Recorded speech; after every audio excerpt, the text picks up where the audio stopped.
বাঁধতে পারছো না, তখন কাকে বাঁধছে মা? উত্তর দেবেন, কাকে বাঁধছে? কাকে বাঁধছে? কৃষ্ণ গোপালকে। কিন্তু তার কাছে কৃষ্ণও না গোপালও না, তার সন্তান। কার সন্তান? যশোদার সন্তান। সন্তানকে মা বাঁধছে। তখন উনি হাত জোড় করলেন যশোদা কার কাছে? বিশ্ব ব্রহ্মাণ্ডের মালিক যিনি, তার কাছে হাত জোড় করলেন, হে কৃষ্ণ, হে গোবিন্দ, হে শ্রীনাথজি, আমি আমার সন্তানকে যদি না বাঁধতে পারি তাহলে তো সবার সম্মুখে আমার একটা সম্মান নষ্ট হবে, তুমি আমার কৃপা। তখন কৃষ্ণ, যে কৃষ্ণ দাঁড়িয়েছিল, তখন বলছে, মা এতক্ষণ তোমার ভিতরে অহংকার ছিল তাই বারবার দড়ি কম পড়ে যাচ্ছে, কিন্তু এখন যেখানে হাত তুলেছ এখন আমার কিছু করার। কেন বন্ধন হচ্ছে কেউ দেখে নেন। এখন যেখানে হাত তুলেছে, যাকে নিবেদন করেছ, যার কাছে সংকল্প করেছ, ওমা এবার আমি বন্ধন না হয়ে থাকতে পারছি না। তখন কৃষ্ণকে কি বলেছে? কৃষ্ণ বলছে, এতক্ষণ দড়ি 2 আঙ্গুল কম পড়লো, এবার তোমার ভিতরে ভক্তি উদয় হলো, প্রেমের উদ্গম হলো, ওমা এবার তুমি আমাকে বন্ধন করতে। তাহলে কি দিয়ে বাঁধছিল? প্রেম আর ভক্তি দিয়ে। প্রেম আর ভক্তি দিয়ে আমাদের দামোদর ব্রতে বলছে, তোমরা আকাশ প্রদীপ দেবে, তোমরা তুলসী সেবা করবে, উদযাপন করবে, প্রভাতে উঠবে, জাগরণ করবে। মা যেমন প্রেম ছাড়া, বিনা প্রেম ছে নাহি মিলে নন্দ, যে ব্রহ্মাণ্ডের মালিক বিনা প্রেম ছে কি বলে না? নন্দলালা, অর্থাৎ নন্দের সন্তান কৃষ্ণকে যদি পেতে হয়, এই দামোদর বলতে দীপ জ্বালো আর নিরামিষ খাদ্য গ্রহণ করো, আর কৃপা করে যাই করো না কেন, মা যশোদা এই প্রতীক এনে জানালেন, কৃপা করে তোমরা আমার মতো প্রেম ভক্তি দিয়ে সেবা করো, তাহলে তোমরাও একদিন ভগবানের কাছে বাঁচতে পারবে।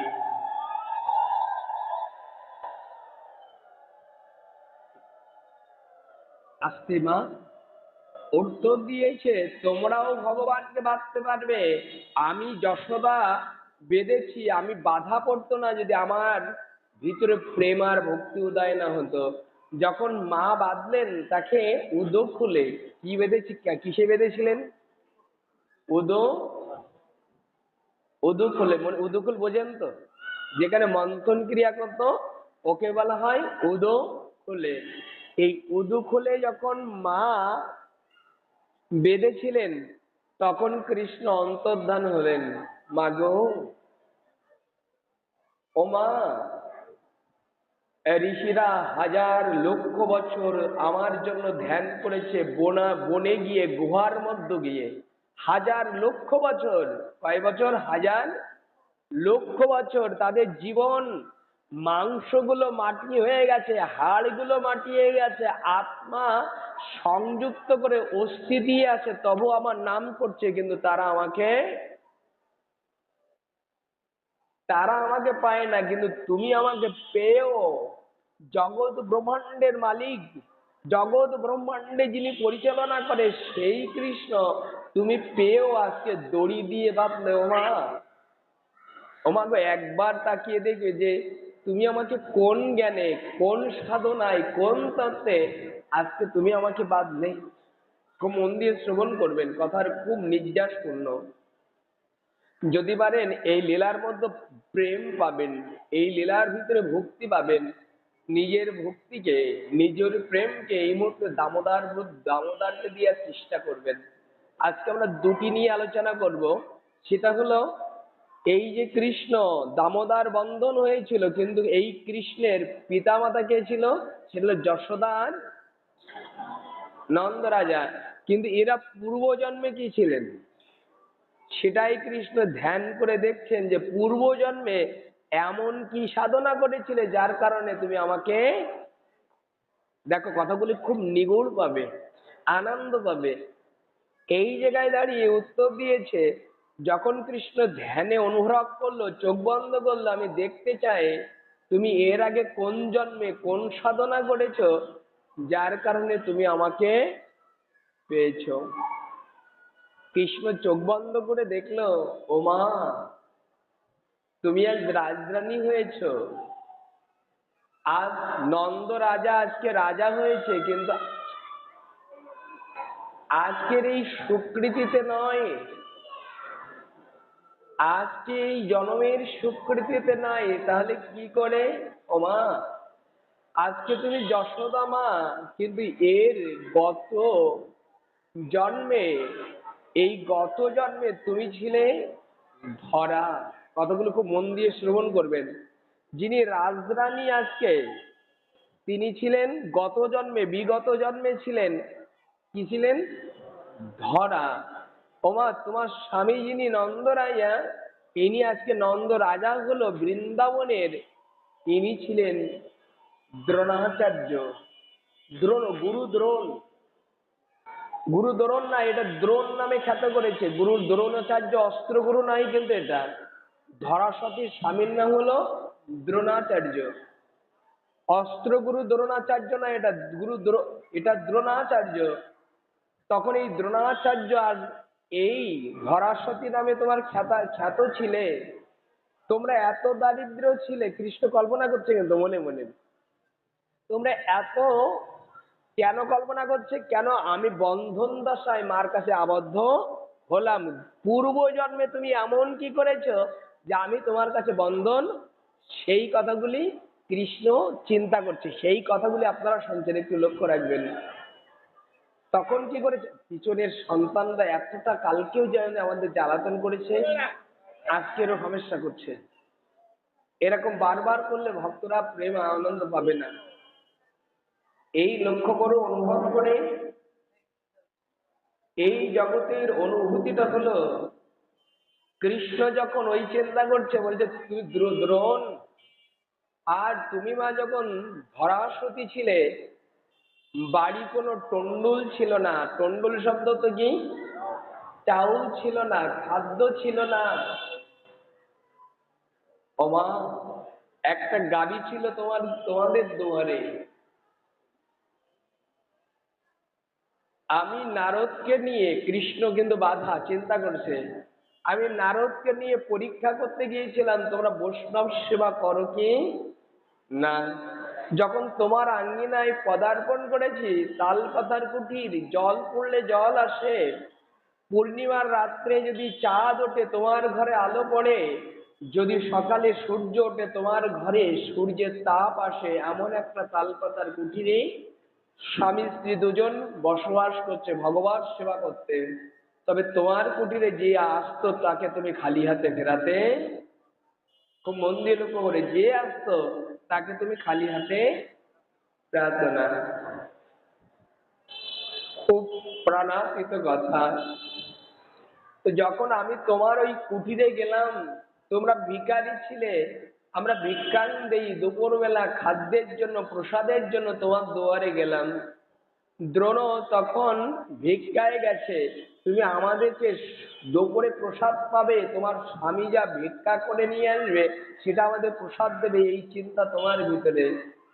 আর আমাদের বসিয়ে রেখেছো গরম কড়ায় আগুন জ্বালিয়ে, মাঝে মাঝে তুমি জল দিচ্ছ, মানে যেন আমরা বুঝতে। দেখেন কথাটা কত প্রেমময়। আমাদের বসিয়ে রাখার জন্য, যাতে আমরা চলে না যাই, এই যে গরম কড়াইতে তুমি জল দিচ্ছ, আমরা যেন বুঝতে পারি যে উনি রন্ধন করছে। এই পর্যন্ত করতে করতে দ্রোণ যখন কিছু খুদে ভিক্ষা পেল, পথ দিয়ে আস্তে আস্তে, আমি কৃষ্ণ তার ব্যাগে যতটুকু খুদের নাড়ু ছিল, আমি কি করি যেন মা, যে করে আমার আশ আমি করি তার, যে ছাড়ে না আমার পাশ আমি হই তার দাসের অনু দাস। ওমা শুনে রাখো, তোমার স্বামী ভিক্ষা পেল, নিয়ে আসবে বৈষ্ণব সেবা দিয়ে বলে, আমি পরীক্ষার জন্য পা পিছলে যতটুকু চাল ছিল আমি তাকে ফেলে দিলাম। আমি দেখতে চাই সর্বস্ব যদি না থাকে তুমি কি দিয়ে আমার সেবা করতে। দেখে তত্ত্বগুলো কি দিয়েছে দামোদর ব্রতে। যখন খুদের কণাগুলো, টন্ডুলগুলো কাদায় মিশে গেছে, দ্রোণ আর তুলে নিতে পারলো, অলাহু পাত্র, খালি পাত্র নিয়ে বাড়ি এলো, চোখের জল এনে ধরা বললেন, প্রভু আজ বৈষ্ণবকে বসিয়ে রেখেছি, তুমি আসবে কিছু টন্ডুল বা চাল নিয়ে, সেটা রন্ধন করে আমি আমি আমি বৈষ্ণব সেবা দেব। দ্রোণ চোখে জল এনে বললেন, আমি পেয়েছিলাম, কিন্তু পথে পড়ে গিয়ে সবগুলো চাল পড়ে গেছে। দ্রোণাচার্য, দ্রোণ গুরু, এই দ্রোণ, ভিখারি দ্রোণ তখন বললেন, আমি সব চাল হারিয়ে ফেলে দিয়েছি। ধরাসতী বললেন, প্রভু, যদি এই জীবনে বৈষ্ণব সেবা না করতে পারি, এই জীবনে যদি সাধু সেবা না করতে পারি, এই জীবনে যদি কৃপা করে ভগবান সেবা না করতে পারে, তো এই জীবন আর রাখবো? ভগবানকে সব জায়গায় আসে গো, সবার কাছে কি আবির্ভাব হতে পারে? উত্তরগুলো খুব প্রাণাতীত হয়ে আসছে আমার ভিতরে। আমরা বিমান দেখেছি, তো দেখেছি না মা? বিমান দেখেছি। আচ্ছা, বিমান আকাশে ওড়ে বটে, কিন্তু সব জায়গায় নামে? কোথায় নামে? এয়ারপোর্ট ছাড়া, বিমান বন্দর ছাড়া বিমান কখনো নামে না। গোবিন্দ বলেছে, আমিও জগৎ নিখিল ব্রহ্মাণ্ডে থাকি, নাহাং তিষ্ঠামি বৈকুণ্ঠে যোগিনাম হৃদয়ের নাচ মদ ভক্ত গায়ন্তি অত্র তিষ্ঠামি নারদ। ওগো নারদ, বিমান যেমন সব জায়গায় নামে না, আমিও সব জায়গায় নামি না। যে ভক্ত ভক্তিযুক্ত প্রেমযুক্ত নয়ন জলে ভেসে আমাকে ডাকে, আমি সব ছেড়ে দিয়ে ওখানেই নামতে শুরু করি জগতের মাঝে। কি তাত্ত্বিক তত্ত্ব দিয়েছে শুনুন। ভক্তির কি পরাকাল। স্বামীকে প্রণাম জানিয়ে বললেন, আমি আর ফিরবো না, আমার ঘরে অতিথি বসে আছে। আর অতিথি কারা বলুন? অতিথি কারা? স্বয়ং ভগবান আর নারদ, এনারা দুজন বসে আছে, কিন্তু ভিখারি রূপে। দেখতে চাই তুমি কি দিয়ে আমাকে সেবা। এই দেখো তত্ত্বগুলো কি জানাচ্ছে। যখন তিনি বললেন, এই জীবন আর রাখবো না, যে জীবনে বৈষ্ণব সেবা হয় না, সাধু সেবা হয় না, গুরু সেবা হয় না, ওই দেহ আর রাখবো না। নদীর কিনারায় গেলেন। কিনারায় গিয়ে না কলসিটা গলে বাঁধলেন। গলে যখন বেঁধেছেন, কলসিতে ঝাঁপ দিয়ে দেহটা বিসর্জন দেবে। আর আমি পৃথিবীতে বৈষ্ণব সেবা কাকে বলে একবার দেখুন, কথা খুব মারাত্মক অনুভব। এই জন্য আমাদের সাধু গুরু মহাত্মা এলে তাদের দিকে আমাদের লক্ষ্য থাকে না, কিন্তু আত্মীয় এলে তার দিকে আমাদের লক্ষ্য। কিন্তু কোন সাধু যদি আপনার বাড়ি যায়, কোন কোন মহাত্মা যদি আপনার বাড়ি যায়, আমি অনুরোধ করব, তাকে কেউ ছোট থেকে দেখবেন। কেন দেখবেন না জানো? কথাগুলো মনে এসে যাচ্ছে। বলি রাজার স্ত্রী সন্ধ্যা বলি, যখন গোবিন্দ কৃপা করে তিনি বামন রূপ নিয়ে গিয়েছিলেন তো বলি রাজার দান যজ্ঞে, যাওয়ার পর না লীলাটা খুব প্রাণাতীত। আমি জানাচ্ছি, ভিক্ষা চাইলেও কোনো বৈষ্ণব গেলে তা খালি হাতে ফেরাবেন না। দেখুন তত্ত্বটা, সেখানেও ভগবান গিয়েছে। যাওয়ার পর না বলি রাজা দেখলো, বলি রাজার যিনি গুরুদেব শুক্রাচার্য আছে, কিন্তু তারা দেখলো ইনি সাধারণ মানুষ, কি অলৌকিক শক্তি নিয়ে এসেছে। বিদ্যা বলি না, ওই রূপ দেখে, ভেটে রূপ দেখে এক গণ্ডুর জল নিয়ে না স্বয়ং গোবিন্দ বামন অবতার যিনি আছে তার চরণ ধুতে চলেছে।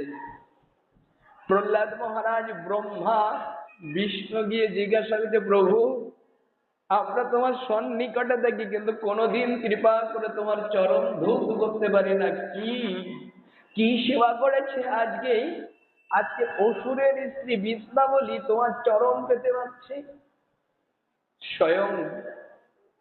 স্বয়ং বামনদেব বলছে, ওরে, আকাশ থেকে প্রশ্ন করছিস, এই অসুরের স্ত্রী অর্থাৎ বলি রাজার স্ত্রী সন্ধ্যা বলি কি করে আমার চরণ ধুচ্ছে? যখন বৃন্দাবলী না চরণ দিলেছে জলে, তখন মনে করেছে অনেক চরণ ধুয়েছে জীবনে, অনেক চরণে হাত দিয়েছে, কিন্তু এই চরণে আমার ধোয়ার পরে যতটা প্রেম আসে, ভক্তি আসে, এই চরণ কখনো আমি পাইনি। তখন ওই চরণ যখন ধৌত করছে, তখন স্বয়ং বলি রাজা বলছে, ওরে প্রহ্লাদ, হে ব্রহ্মাদেব, তোমরা জানো না আজকে বৃন্দাবলী, আজকে আমরা চরণ ধুচ্ছি, কিন্তু আজকের নয়, এর বিগত জন্মে যেখানে ওই জন্ম হয়েছিল, সাধু দেখলে মহাত্মা যখন বাড়ি আসতো, তখন তাকে আগে কৃপা করে পদধূত করে নিজের সিংহাসনে বসাতো, কৃপা করে ওই সুকৃতিটা আজকে আমার ওই চরণ ধুতে পারছে। এ সুকৃতি নাই, ওর গিয়ে যখন সাধু আসতো, কিছু না করলেও তার চরণ দুটি ধুয়ে, কথা বুঝতে পারছেন? আমরা তো আজকে চরণ কাউকে স্পর্শ করি না, সাধু সেবার মর্যাদাও বুঝি না। সাধুকে যদি গৃহে আসে, সর্বপ্রথম তার চরণকে চরণ জল করে বাড়ি দিতে হয়, কারণ